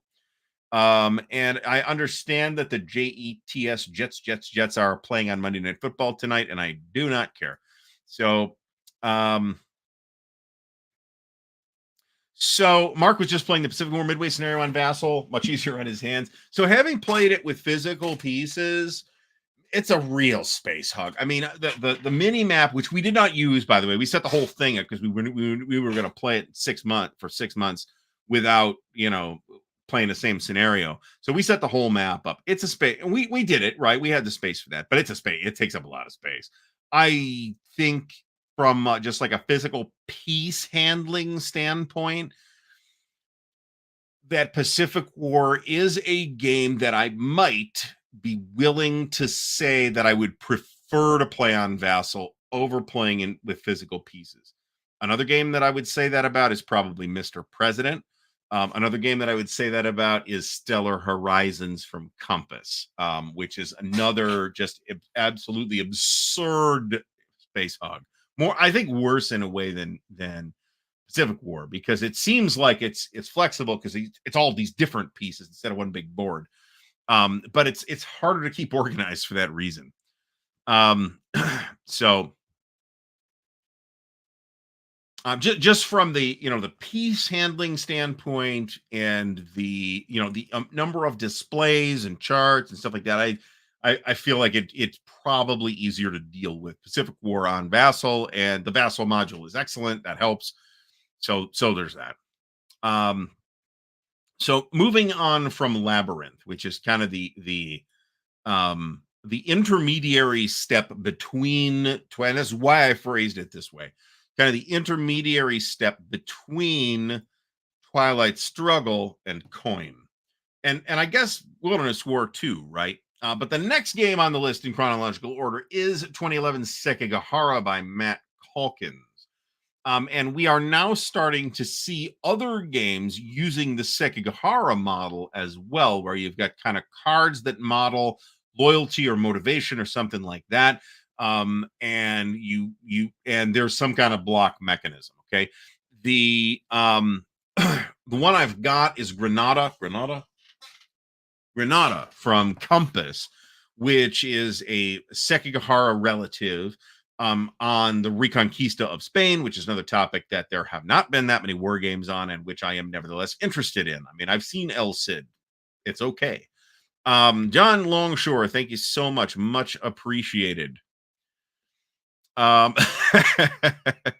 this makes sense too. You got like a big split screen. I can imagine the Mark Herman Dr. Evil setup where he's got like two enormous televisions, one of which is Monday Night Football and the other of which is Pacific War. And Mark, of course, would be have no problem paying full attention to both at the same time. Ooh, good catch. This is probably another game that's a little in the too recent camp to make the list, but I have played Versailles 1919 and I like it. I like it. Well, let me get to coin first, okay? So move it. So I have not played Sekigahara, so just so we're clear on that. But the kind of the key interesting thing going on there is that you've got to either have a card or a match of something on the cards to like commit your forces to the battle. So if you don't have that combination or card, then those forces will not commit and you will basically be betrayed on the battlefield and murdered. So which is topically appropriate for that particular period. And the game does not cover an insanely long period. It's like a 3 or 7 year period. No, it's like a period of several months, as I recall. I don't know. It's been a long time since I've seen it, actually. I haven't probably seen it since the 80s, so I probably should watch it again. So see, I was right. The King in the North. Yeah, so I'll tell you what, Knack Wargames is doing some very interesting looking things. Their upcoming, I don't know if it's upcoming or if it's out now. They have an upcoming game called The Collapse that looks very intriguing about the 30 years. I think it's the 30 Years War. That looks very intriguing. But as Mark points out, Sekigahara is a two-player experience. And the Granada is the same way. And there's at least one other game in the works. Kevin, thank you very much. Much appreciated. That is literally the first time that has ever worked live on stream. I've had that set up for like a year. Yeah.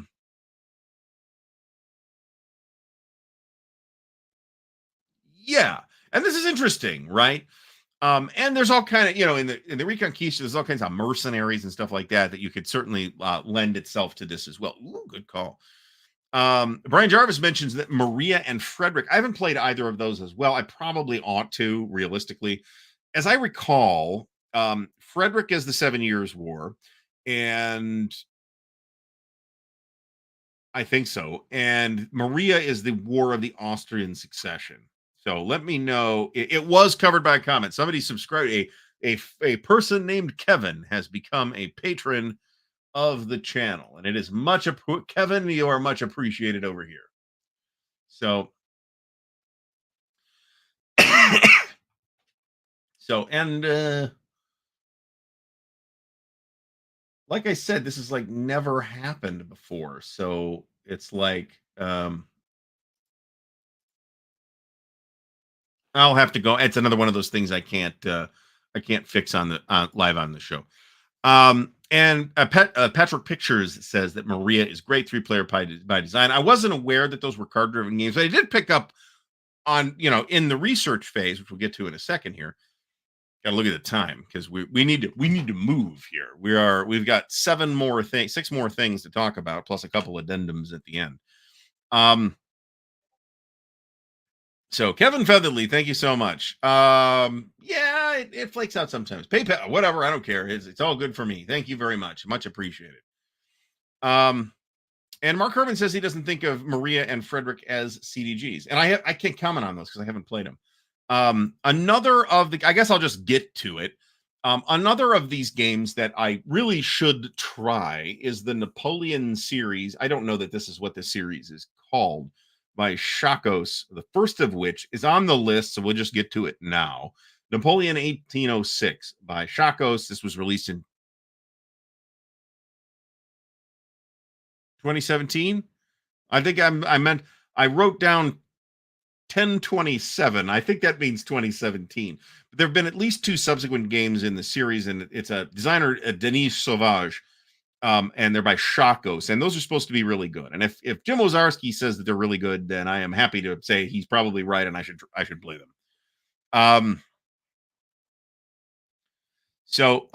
And yeah, so the No Peace Without Spain games are looking this up. Don Herndon is the designer of No Peace Without Spain.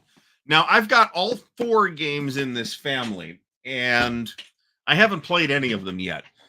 They are card driven. I can say that they are point to point. But they appear to be much looser than something like a Paths of Glory model game might look like. So there's pretty much ops, and there's some events, and they're on separate cards, and that's it. So in that context, it feels a little more like We the People than it does like For the People. Let me put it that way.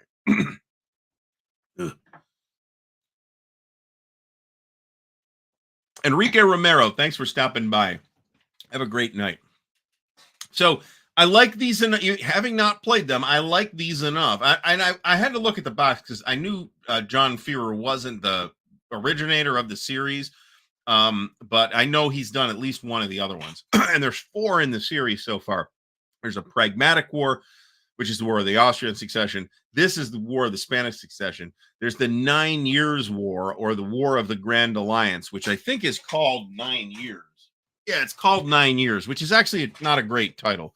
There's No Peace Without Honor, which is some of the wars of Louis XIV, the Sun King. And am I missing one? Nope, that's all four. And I understand that there's a 7 Years' War volume in the works, which I will be absolutely all over. So, and we don't get that many games on the War of the Spanish Succession and the War of the Austrian Succession and the War of the. I can name other games on those two wars. I'm not sure I can name another war on the game on the War of the 9 Years. Let me put it that way. No peace without carrots. This is very good. Pete Bartlett is here. Pete, thanks for stopping by. Bushby Inlet, Ontario. What happened to Nova Scotia or Halifax or wherever you were? Why are you in Ontario? The food's probably better. The seafood, at least, is probably better in Halifax, I would think. No pudding without meat from the Roger Waters School. All right, so coin. I want to talk about coin because coin represents a different way of handling cards in a game that to some extent makes them less card-driven games than a lot of the other things that we have already discussed. In that the card is only one of the things that someone can potentially do in their turn. There is no hand. There's two cards that are important at any given, really three cards that are important at any given time. There's the card that's in play, the card that is happening now, and that as part of the card, part of the turn, somebody might choose to execute that card's event. Okay. And the cards will also determine the initiative order in which the different factions can act. There's a card that it's not called this. There's a card that's on deck. It's the next card that will come up. So you have to plan with the next card in mind as well. And then somewhere in the deck, somewhere below where you're at, is a scoring card. But you also have to kind of be aware that it is going to come up at some point. And unlike Twilight Struggle, where all the scoring cards are different, so you have some like regions of the world that will score in certain phases of the game. The scoring cards in Coin are all just scoring cards. Now we do the scoring. Okay. And I have absolutely seen in coin games where somebody's winning, and then somebody else will swoop in, and then the scoring card comes out at exactly the right moment for them, and they win, and the other guy gets to go home with empty pockets. So Andean Abyss, the date on this is 2012, and Andean Abyss is the first coin game. And it is still, while the formula has been varied a bit, in terms of number of factions and some other mechanics like the lines of communication and that are in a number of the coin games at this point. It's in Distant Plain, it's in Fire in the Lake, it's in at least a couple of the other ones. There's the interesting combat mechanics that we might see in a Pendragon or in a Liberty or Death, two of my personal favorite coin games. So this is a turned out to be an extremely strong series, and it's a good thing that people like them because there are 16 of them on pre-order right now with GMT. That's a slight exaggeration, but only slightly. All right, so moving on from Coin in 2015, kind of the next benchmark game that we have to bring up is the first game in the what is now called the Great Statesman series. This is Marx Churchill, which I've expressed admiration for on a number of occasions and have done at least 2 videos on. Churchill, I've played several times. Unfortunately, not lately. It is terrific. It is a 3-player game. As I mentioned before, I would not really recommend it with less than 3 people. There are bots. You can make it work. I really feel like it's a stronger game with 3 actual people playing the game. That's true of a lot of things, but I think it really shines with 3 people. And the sort of probably most contentious feature of it is the victory conditions, where someone may actually run away with the points but not win the game because it is presumed that in the post-war world the other 2 powers will gang up on them. And interestingly, I have seen that happen most often with the British, because generally people are going to take the Americans seriously, generally people are going to take the Soviets seriously, not everybody's going to take the British seriously, right? And it's very easy for them to get concessions from the other powers. It's like, hey, we want to retain the British Empire, right? We'll be happy to send you Soviet Union. We'll be happy to send you some stuff, no problem. But we want to retain the British Empire. So it's a bargaining chip that has a very interesting relationship with the other powers' goals and capabilities, in such a way that the British are probably, if somebody's going to blow everybody else out on the points and lose, it seems like it's going to be the British most often. That's what I've seen, having played it about half a dozen times.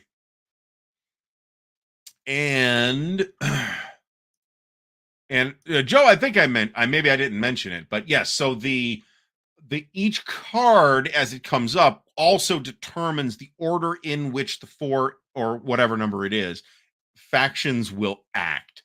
And that's another thing that, again, you can see it on the card on deck, so you know what's coming. So you might say, hey, I can go 3rd here, and maybe I pass, so I can go first next time, right? Especially if somebody else has already acted and put themselves in the idle spot and won't be able to act the next turn. So we are now starting to see some very interesting developments in the coin space. I should say now. The whole cycle of coin development has been very interesting. But we've seen the British Way. That's out now, and that is a coin multi-pack, a coin quad, if you will, which also includes a campaign game. And this is one that I was like, yeah, I don't know. I'm not super interested. I've got Gandhi, which I've yet to play, and I'd like to play it. But I'm like, I'm not super interested in the death of the British Empire in these corners of the world. But then I heard there's a campaign game. I'm like, oh, okay, that's probably interesting. So I probably will end up getting it at some point. But I have not gotten it or played it yet. And maybe I won't buy it, but I'll totally play it at some point. And like I said, it lends itself very well. And if you're going to play it, you might as well play it in conjunction with Gandhi and, get more of the death of British colonialism, which is never a bad thing. Churchill knew his way around the bottle of booze. There's no doubt about that. So this is outstanding. Kevin says that his son and he played Washington's War on 2 successive weekends and loved it. And I think Washington's War is a game that I probably did not give. I watched some video on it. I'm trying to remember who did the video. It might have been the Counterattack playthrough series. And I was like, man, this is not for me. And then years later, I kind of circled back around to it and said, this actually looks kind of neat. I should pick this up. And I picked it up. And I haven't, of course, played it since. So there's that. This is true too. I mean, it's a good value for money, as is often the case with these GMT multi-packs, of which this happens to be one that is a type we don't see very often. All right, so next up in 2015, also 2015, we see the return of another seminal designer in the CDG space, John Butterfield, with Enemy Action Ardennes. Now, this is the beginning of a new series, which currently has 2 volumes, the second being Enemy Action Kharkov. And I believe I've done unboxing videos of both of those games at one point. I did the unboxing video first, um, rather than the other one. John Longshore, if I didn't say thanks, by the way, thank you so much for the support. It is much appreciated. And I apologize for being so boring that you have dozed off during the show. So I don't remember if I said anything or not. And I'm like, 'cause I was in the middle of talking, I got to get to John, and then something else came up, and I think I missed it. So um this is okay. So Patchwork Pictures says that he thinks coin games have become kind of a blanket model that doesn't fit every topic. And this is why I backed off on my pre-order of China's War, because that is a topic of great interest to me. But then I started thinking about how the coin model would work in that topic, and how unsatisfying I think that particular loadout of factions is going to be. And I may end up feeling differently about it when the game is closer and we know more. That's plausible. It doesn't appear to be particularly quick, but there we go. Um, so this would be an example of a thing where I feel like maybe coin is being shoehorned into a topic that it doesn't fit particularly well in. That also may have turned out to be the case. I'm a bit speculating on with the upcoming game called The Troubles, coming from Compass, which started out, I think, as a straight coin design, but then evolved into something that is merely coin inspired. I am not hugely interested in that topically, but I'm curious to see how that develops as well. Um, I can see this criticism of Liberty or Death. At the same time, I really like Liberty or Death, to be honest. Eric Goebel, thanks for stopping by. Much appreciated. So part of the problem we've also seen more willingness on the part of designers of coin games to do coin games with more or less than 4 factions, which I think is beneficial to the coin phenomenon. Because there are some games where 4 factions isn't enough, and some games where 4 factions or topics is going to be too many. So I think the Troubles turns out to end up being like 6 factions or something. Maybe I'm on dope. That's possible. Yes, those Troubles, as in the ones in Ireland. Um, I don't feel like a 4-player coin game on the Peninsular War would be a good fit off the top of my head. Let me put it that way. I think you could make it work, but maybe you make it work as a 2-player game. Now, the 2-player coin game, Colonial Twilight, is a game I have not played, so I cannot speak to how well that works in Colonial Twilight. And I might have a better opinion about if I think that'll work for the Peninsular War or not. The Napoleonic Wars, more broadly, are probably a better target for coin. But then again, I think you're busting out of the 4-faction paradigm there. All right, so Enemy Action Ardennes is one of those Butterfield. I mean, there's other games that kind of do this, but hardly anybody, at least, is doing it to the same extent to which John Butterfield is doing. In which you buy a John Butterfield game and you have a solo game and you have a 2-player game, and then you have a solo game where you can play it from the other side. So it's kind of 3 games in one. And the Enemy Action games are like that. It's the Battle of the Bulge, as you'd expect. You can play it solitaire. You can play it as either the Allies or the Germans, or you can play it 2-player.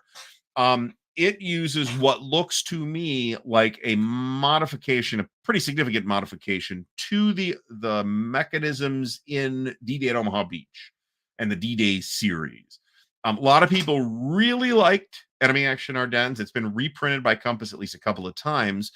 The reaction to Enemy Action Kharkov has been somewhat cooler, but that may be topical too. I mean, it's the Bulge, right? We all need more Bulge games, right? So, and yeah, the Peninsular War and Peace is really good, actually.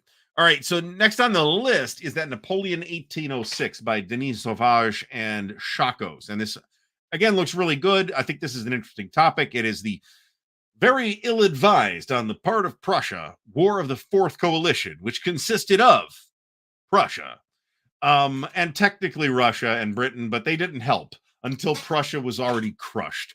So this is the battle of Auerstadt, and well, that campaign. It's an operational game, but it's that 1806 campaign in Prussia in which Napoleon just totally spanks the Prussians.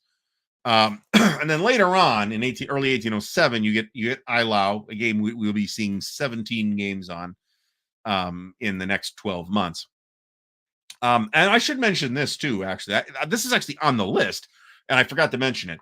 So, in addition to the Napoleonic Wars, Mark McLaughlin also did two sister games: Wellington, which is about the Peninsular War, and Kutuzov, which is about the similarly ill-advised Russian invasion of Russia in 1812. And there are fans of those as well. John, I had no hesitation in cracking mine open, punching it, clipping it, organizing it, and it is in a happy place right now. That game could use some 3D printed counter trays because it is tight. Anyway, I will agree that the Native American faction in Liberty or Death maybe doesn't make as much sense as it should, considering its inclusion in the game. But I like just about everything else about Liberty or Death.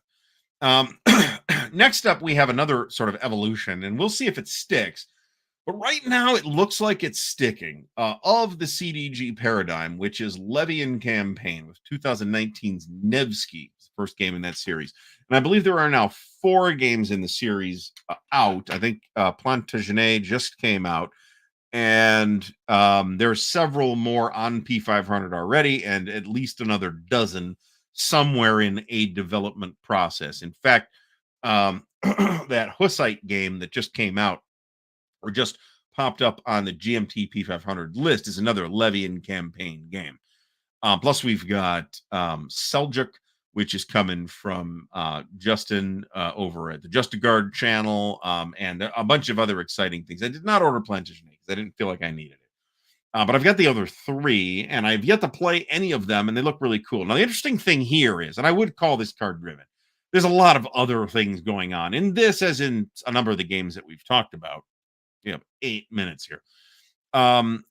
In that you kind of structure the cards in such a way as to plot your movement, or at least plot your activations. And I think that's actually really very interesting. In addition to that, there's a huge emphasis on logistics and the nature of medieval campaigning, where it's harvest time, all your troops just went home to pull the wheat out. So sucks for you. So there's that. And Eric Hansen, you mentioned this earlier, that Inferno, which is about the Guelphs and Ghibellines, which is an interesting topic, actually. That, again, we do not see a lot on. So I was happy to grab Inferno as well. I feel a little less enthused about War of the Roses, because frankly, I've got a couple games on it, and I'm kind of okay with the number of games on the topic that I've got. I had 0 games on Guelphs versus Ghibellines. So this is totally reasonable too. And I think the coin bots are actually decent. I am usually happy playing games with bots, just playing it, just multi-handing it usually. But playing with the Indian and maybe the French bot too, I think makes a lot of sense. If you're going to play a coin game with bots, but you have an opponent, I think Liberty or Death is a good one, actually. Maybe the best. I'd have to think about this a little harder, but maybe the best one, in fact. You probably make a case for doing that with Fire in the Lake too, where you say make the VC, have the bots run the VC and the US. Actually, might be interesting. Ooh, see, I forgot to list this, Joe, and it's your fault that I had to go buy this after several years of looking for it at a reasonable price. Napoleon Against Europe from Hexasim, and this is by Francois, same designer as Nations in Arms. blanking on his last name. But very interesting designer who has worked almost exclusively in the space of strategic level Napoleonics. This is 2 players. It is area movement. It is card driven.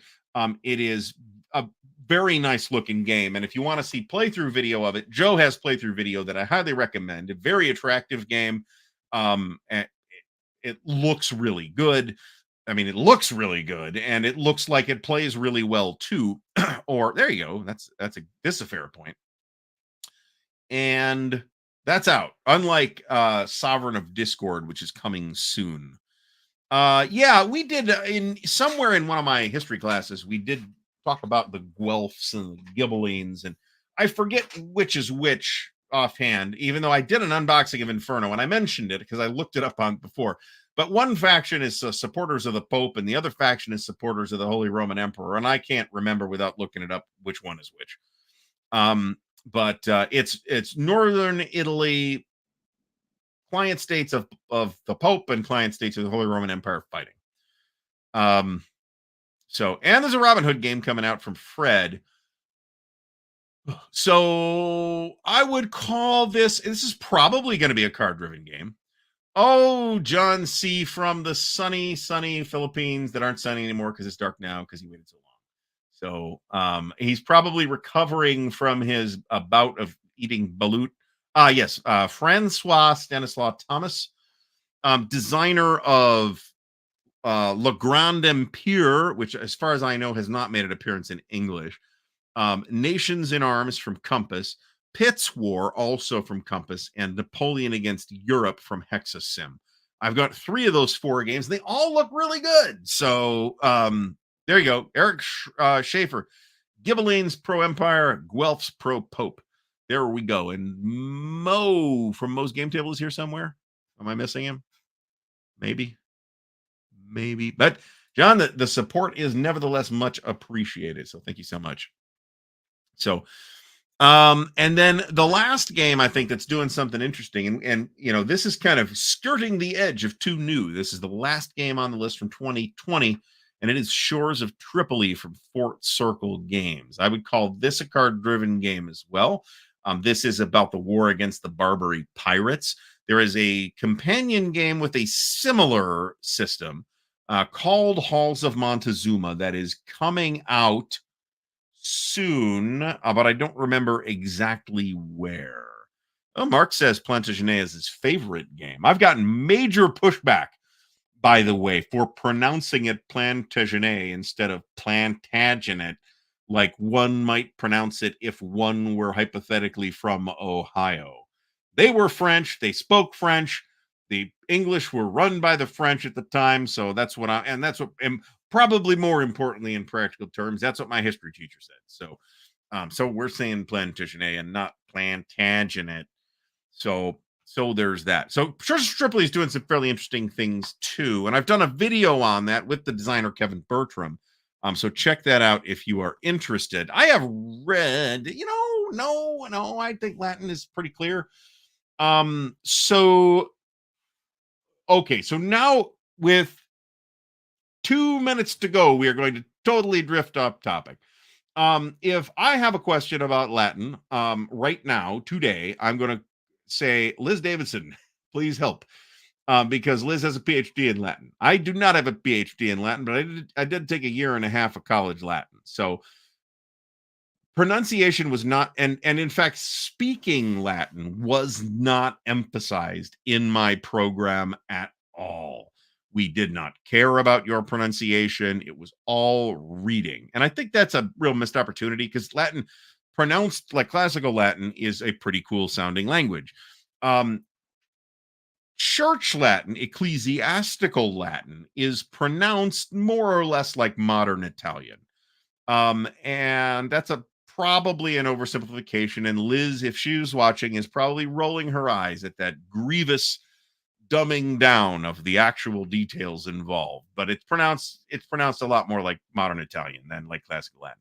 If you are interested in hearing a pretty good classical approximation of the classical pronunciation, there is a show that I believe is on Netflix or might be Amazon, I forget, called Barbarians. And it's a German production. about uh, basically the build up to the Battle of the Teutoburger Forest. And in it, the German, the Germanic characters speak German, and I believe it's modern German. And the Roman characters speak Latin, and at least a couple of them are doing a pretty good approximation of classical Latin pronunciation. So, so there's that versales, as we say here in Ohio. So, interestingly, I went to Catholic grade school, and I guess technically junior high, and did not really get any exposure to Latin at all. This is well post Vatican II, so there's that.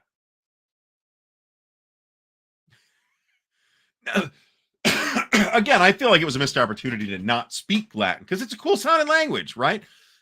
Nevertheless, on my own initiative, I went and found a book on a reconstruction of classical Latin pronunciation. And was it called a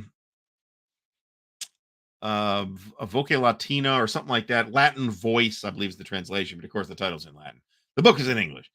And you know, I found that rewarding. So, and I found a year and a half of college Latin rewarding, to be honest about it. It's just, it's easier than Greek, that's for sure. It's interesting in a number of ways, but to me, one of the interesting things about it, and one of the reasons I picked Latin as a language as opposed to something less impractical, was the fact that it's taught very differently. They don't try to, well, at least in our program, they did not try to teach you Latin through exposure and by repetition and stuff like that. They taught you the rules because there are rules to classical Ciceronian Latin. And I am amenable to that teaching style. So I have a copy of The Hobbit in Latin, which is very interesting. So you'd think the Jesuits would have been all about the Latin, wouldn't you? So there's that. Not once did we discuss how to ask where the bathroom is in Latin. That is a day one Spanish lesson. Where is the bathroom? Donde est el baño? And I had to ask, how do I ask where the bathroom is in Latin? And the teacher had no idea. The grad student had no idea, I should say. Because he hadn't thought of it, because nobody ever asked that. I was like, so you're like lost in the Vatican and you got to find the bath, you got to poop real bad, you got to find the bathroom. Yes, this could happen. I mean, I don't speak Italian. I'm not taking it. This is not an Italian class. So I might need to know someday. Ubi lavatorium est is where is the bathroom? And I can see where this would be useful if you are in a place where they speak Mandarin. So like China. So the papal version of The Hobbit. Yeah, I have been tempted to do a reading video of the Latin Hobbit just to kind of see how badly my pronunciation has drifted since I took the class and or read the book. So okay, folks. So we have some interesting things coming up this week. I'm going to try to get the Mr. President video. There's a Starfield video coming that is going to be talking about Traveler's influence on Starfield. And I'm glad I've played more of it before shotgunning that video out, even though some other people have already done similar things. But I'm glad I've played more because I have a better sense of it now than I would have. We are streaming Starfield, assuming that I'm still playing on Friday. We will be streaming Starfield from 6 to approximately 8 p.m. on Friday over on Twitch to twitch.tv/Ardwulf. There'll be social media posts about it. I am friggin' roasting in here, man. It's all the hot air is what it is. When when you well, we're not gonna Mark, thanks for stopping by. Much appreciated. That's not working any better than it usually does.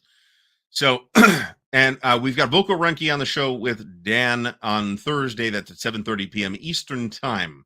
So tune in for that. We will see what the topic is. And I don't know what the topic is because I haven't figured out what the topic is. And Dan certainly has not figured out what the topic is. but I'm sure we will find something interesting to talk to Voco about. And again, like I said, in the next 2 weeks, we should have some really interesting guests. So stay tuned for all that stuff. So I would like to say to everybody, thanks for watching. It is much appreciated. Once again, thank you for your support. That's patrons, but and especially patrons, but it's also everybody that comes every week and participates in the discussion, and shares the video around. That is all ways to support the channel, and it is much appreciated. And I'm reasonably sure that Jeff Beeler, who I apologize to, will not appear in the outro video this week because I made the new outro video, but I forgot to upload the new outro video, and now it's too late. So thanks, everyone. We will be back next week with a new show and a new topic. Everybody have a great night.